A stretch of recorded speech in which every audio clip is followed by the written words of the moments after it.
Greetings, I'm Mike Grontman.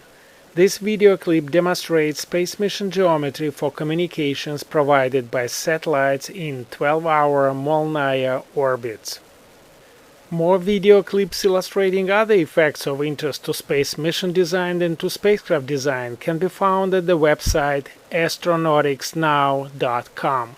The simulations are performed using AGI's STK. This video clip demonstrates space mission geometry for communications provided by satellites in 12-hour Molniya orbits. The simulation covers 10 days.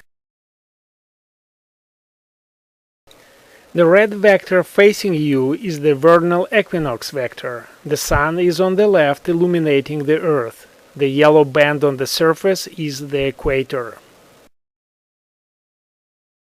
The orbit in our example is elliptical with a period of 12 hours, perigee altitude 500 kilometers, and apogee altitude 39,867 kilometers. The line connecting periapsis and apoapsis of the orbit, that is, the line connecting perigee and apogee, is known as the line of apsides. The line of apsides usually rotates in the orbital plane. So the orbit apogee over the northern hemisphere would rotate with time to a position over the southern hemisphere.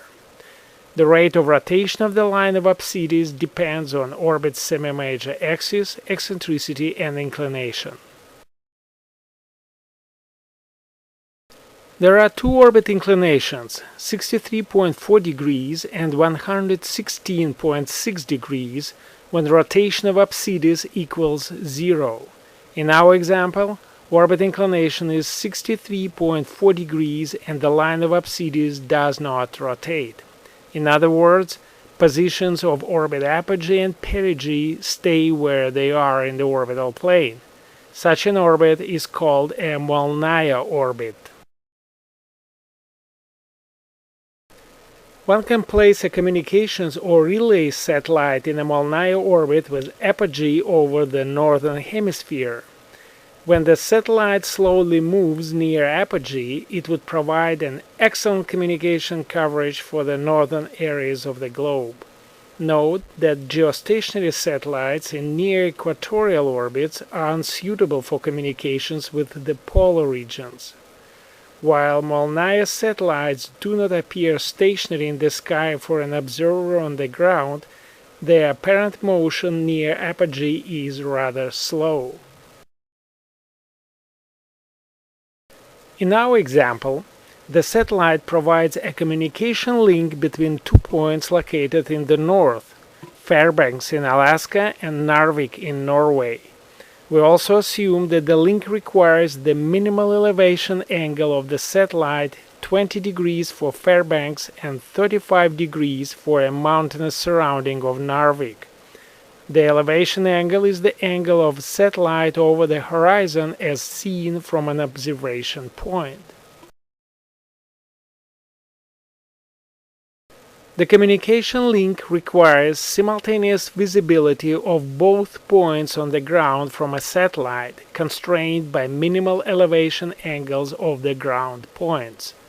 One Molniya satellite would provide the link only for several hours during the day. To achieve a continuous communication link 24 hours per day between these two points, one needs 3 Molniya satellites with orbits distributed in longitude. In other words, one needs 3 satellites in 3 identical Molniya orbits with different right ascensions of ascending nodes. One can see that such configuration provides uninterrupted communication link between the points on the ground and the polar regions.